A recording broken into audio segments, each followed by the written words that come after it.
Bonjour à chacune et à chacun d'entre vous, Christophe Baïs, bon neurologue, coach et entrepreneur.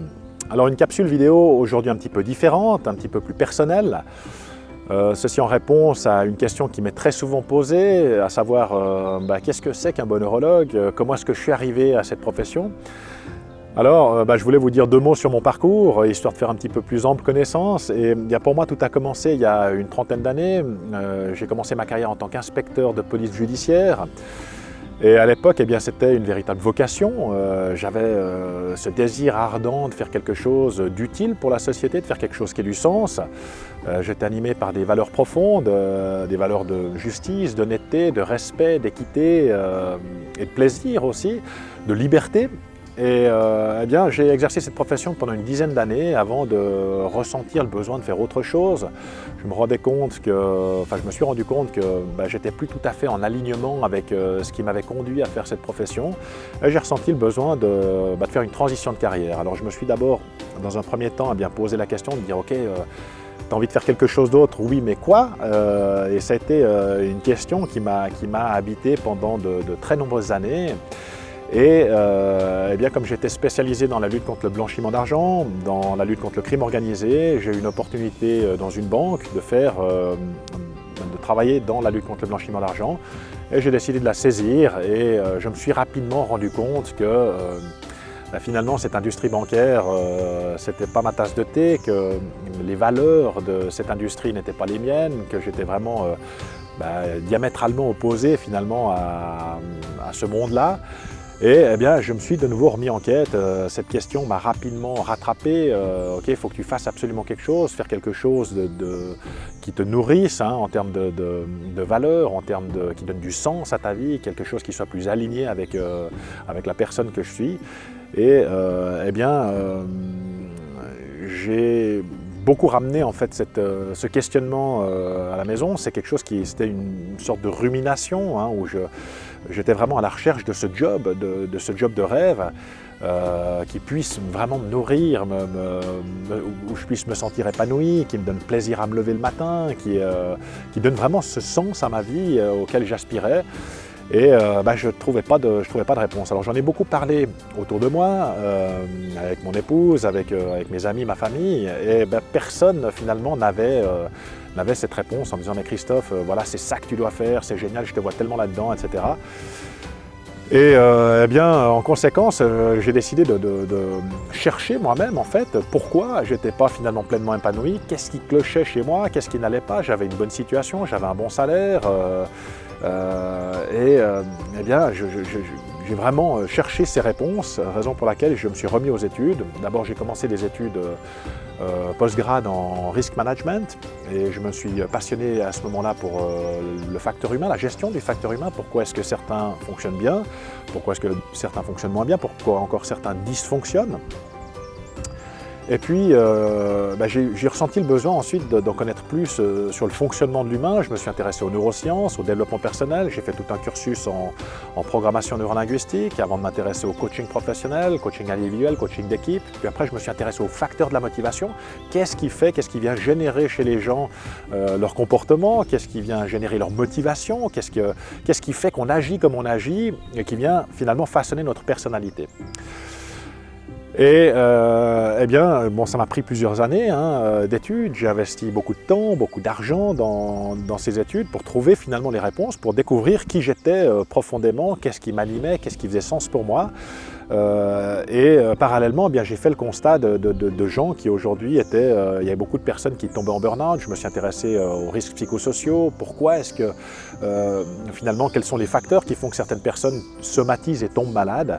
Et je me suis rendu compte qu'il y avait énormément de personnes qui étaient également en quête de sens, qui souhaitaient faire une transition de carrière, qui souhaitaient changer de job ou qui souhaitaient simplement changer quelque chose dans leur vie et qui n'avaient pas ces réponses, qui n'arrivaient pas à faire cette transition précisément parce qu'elles savaient ce qu'elles ne voulaient plus, mais elles n'avaient finalement que très peu d'idées ou même pas d'idées du tout sur ce qu'elles voulaient précisément obtenir à la place.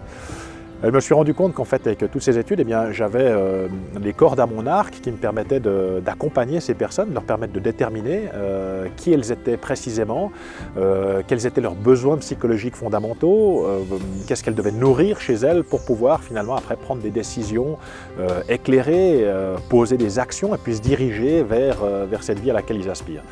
Alors, pour la petite histoire, eh bien, moi j'utilise un outil qui est scientifiquement validé, qui permet de gagner un temps énorme dans cette introspection, parce que ce que mon parcours m'a démontré, c'est qu'on a beau chercher les réponses à l'extérieur, en allant questionner son entourage, en allant en parler avec les autres, mais que finalement, eh bien, les autres vont vous donner des conseils qui sont certes parfois pertinents, mais qui sont en tout cas basés sur leur expérience personnelle, sur leur vécu.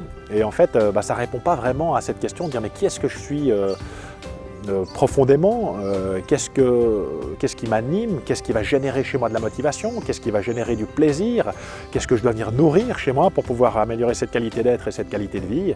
Et bien en faisant ce constat, j'ai décidé de me mettre à mon compte, de dire ok, aujourd'hui j'ai les cartes, j'ai les atouts, j'ai les cordes à mon arc pour pouvoir aider, accompagner ces personnes à se reconnecter avec ce qui les fait vibrer, à ce qui les anime, et puis révéler en fait cette personne qu'ils sont vraiment pour pouvoir ensuite justement bien prendre des actions, poser des actions qui soient de nature à pouvoir améliorer ce ressenti, améliorer cette qualité d'être, cette qualité de vie. Alors parfois, il s'agit de petits réglages simplement à faire dans sa vie, où on se rend compte qu'on a un besoin psychologique qui n'est pas nourri et il suffit simplement de venir nourrir cette chose pour pouvoir améliorer de manière conséquente sa qualité d'être et son ressenti, éprouver davantage de joie, de plaisir, de bonheur dans sa vie. Et puis parfois, c'est des changements un petit peu plus importants. On se rend compte que finalement, quoi qu'on fasse, on a simplement pris un chemin qui n'était peut-être pas le nôtre et qu'il va falloir changer les choses de manière un petit peu plus radicale pour pouvoir comme je l'ai fait, disons que, éprouver davantage de sens, de plaisir, de bonheur et de motivation. Une des choses aussi qui m'est apparue et qui était très importante pour moi, c'était dans cette capacité finalement de pouvoir habiter ma vie le plus pleinement possible, puisque devenir la personne la plus riche du cimetière n'était pas un but en soi, en tout cas en ce qui me concerne. Alors je vous rassure, ce n'est pas le cas, mais disons que pour moi ce qui était vraiment très important, c'était de pouvoir profiter de ce temps qui est à disposition, qui est à ma disposition, puisqu'on sait que finalement notre temps est limité dans cette vie et que pour moi c'était très important de pouvoir vivre cette vie le plus pleinement possible et pas me retourner sur un parcours finalement sur lequel je pourrais éprouver des regrets, mais au contraire me dire que finalement cette vie valait la peine d'être vécue, que j'ai pu apporter ma contribution à cette société, pouvoir permettre à d'autres personnes de pouvoir se réaliser, s'épanouir, trouver leur chemin, un petit peu à l'image d'une fleur qui s'épanouit, et c'est quelque chose qui aujourd'hui, j'ai trouvé ça dans ma profession, et le fait de pouvoir accompagner toutes ces personnes à trouver leur chemin, trouver leur route, se reconnecter avec cette personne qui sont, m'apporte beaucoup de joie, beaucoup de bonheur, et je dois dire qu'aujourd'hui je ne changerai ma place pour rien au monde. Alors voilà ce que je voulais vous partager pour vous dire que si vous avez un rêve, c'est formidable, suivez-le, rêvez votre vie et vivez votre rêve, c'est un petit peu ce que j'ai envie de vous dire parce que nous sommes toutes et tous capables de vivre notre rêve. Après, il suffit simplement de savoir se poser les bonnes questions, de savoir où regarder, dans quelle direction aller.